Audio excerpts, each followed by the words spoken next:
The time has come to put the latest DLC characters into the Demon Slayer tier list. Entertainment District, Zenitsu, Tanjiro, and Inosuke are all very solid picks, but none of them are top tiers. You can feel good about picking any of them. I think they're all very viable for ranked or tournaments, but none of them will be dethroning the current kings of Demon Slayer anytime soon. Do bear in mind that as of the making of this video, there haven't been any competitions with these characters yet, with one exception only, and that was the North American Wanted event by Nikita, where Sacred absolutely popped off with the new Zenitsu. Other than that, some folks made some DLC only tournaments, which is fun, but it doesn't really show how strong these characters are against the rest of the roster. And since Daki is coming out very soon in October, I reserve the right to change my mind about these characters when we add Daki to the tier list. So stay tuned because I might adjust their placement when that character comes out. And speaking of changes, before we even start, I'm gonna make a quick update for two characters here, Rengoku and Gyu. I'm gonna bump them down to A tier. I just think the more we play, it's more obvious that they're not on the same level as those other guys up there, but they're pretty close, so it's really a small change from A+ to A tier. With that said, let's start with Zenitsu.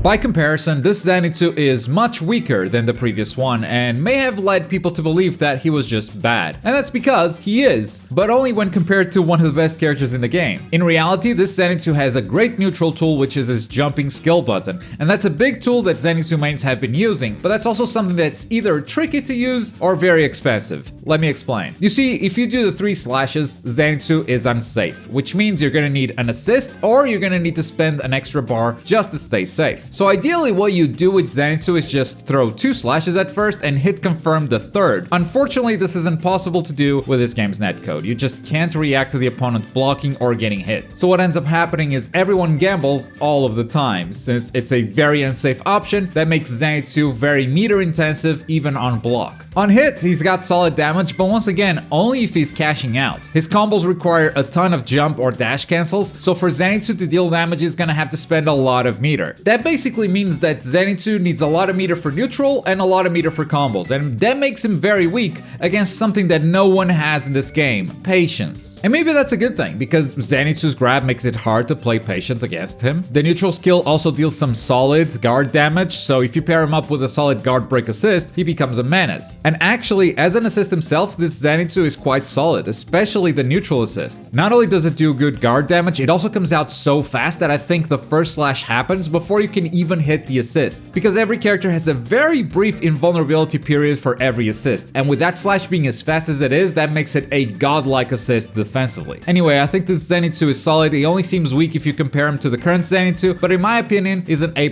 character right now. On his own, he does have quite a few weaknesses that would probably bump him down a tier, but with the right partner, he can be a menace on block, and his assist also enables some cool stuff, so I'm leaving him at the very bottom of A+ for now. And I'll go ahead and spoil the rest of them. I think Zenitsu is the weaker of the 3, so no one will be below Zenitsu. Let's talk about why that is, starting with Tanjiro. Much like Zenitsu, Tanjiro has solid damage, but he doesn't need to spend all of his cash every time, and his solid damage comes from a variety of situations. If Zenitsu hits someone with a tilt skill, the damage is gonna be alright, but if Tanjiro does it, it's gonna hurt a lot more. So Tanjiro has basically the same damage as Zenitsu, it just can do it in a lot more situations. The tilt skill also gives Tanjiro a solid neutral. In my opinion, not as good as Zenitsu's, as this ability has worse tracking and a bigger startup, which makes it easier to parry, and it also needs switch tech or an assist because it's also unsafe on block. But that doesn't mean that Tanjiro's neutral is worse in general, because he's got that level 3 dash speed, and that means that Tanjiro can play neutral without necessarily having to spend meter. On top of that, he has the only safe reversal in the game, I think. Invulnerable move that even when it's blocked, Tanjiro is safe. Depends on distance, of course. If he's right in your face, you can punish him, but usually you're not going to be that close, and that is going to deny a lot of mix-ups, a lot of resets. They simply don't work against this character. And it's for those reasons that I think Tanjiro is a stronger character than Zenitsu. That said, I don't think his assists are as good. They don't give you the same neutral support or guard break potential as Zenitsu, so in the end, I think his place on the tier list is actually pretty close to Zenitsu. The character is in a very similar place to Tengen as well, but I do think that Tengen has the edge because of his assists. So I'm placing Tanjiro right between Tengen and Zenitsu, also in the A+ tier, and that leaves us with only one character left to rank.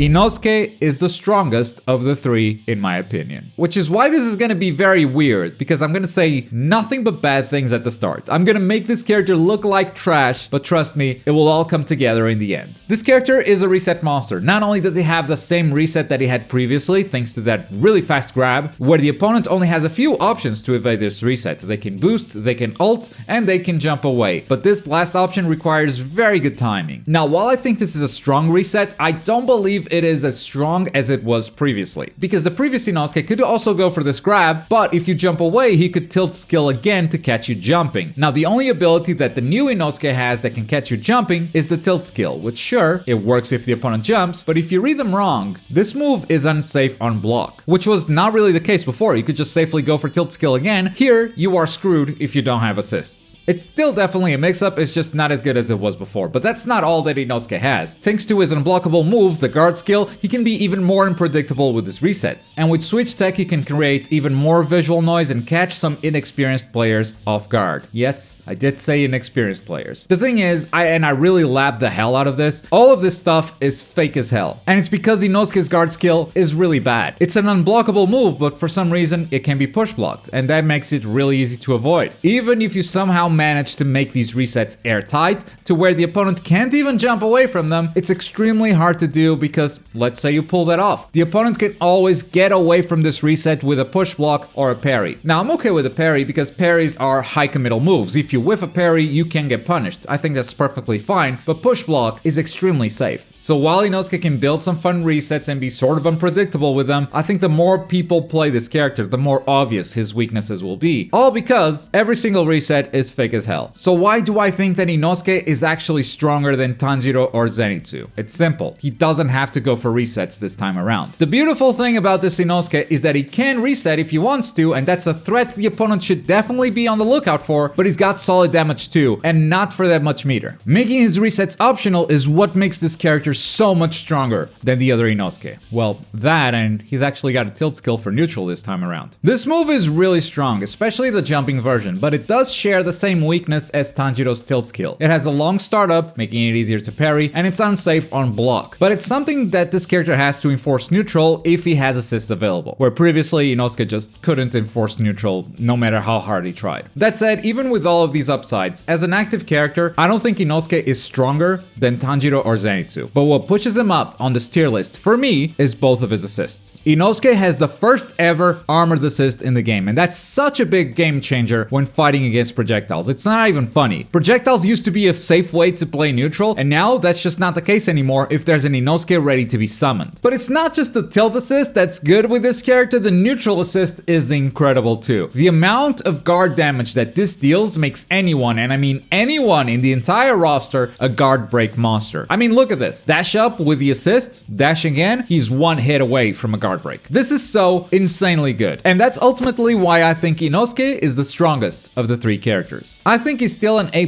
character, but as you can see, he's a couple of spots higher than the other ones. Inosuke actually scares me more than the other two, but mainly if he is in the assist position. The others are a bit scarier as active characters for sure. And that's my tier list for this DLC. None of them are new top tiers, or at least I don't see it yet, but everything could change at any moment. So stay tuned, because when Daki comes out, I might move them around. And of course, this is just my opinion. Let me know if you agree with these placements, or where would you put these characters? All your thoughts in the comments down below. And as always, thank you very much for watching. My name is Globku, and I'll see you next time.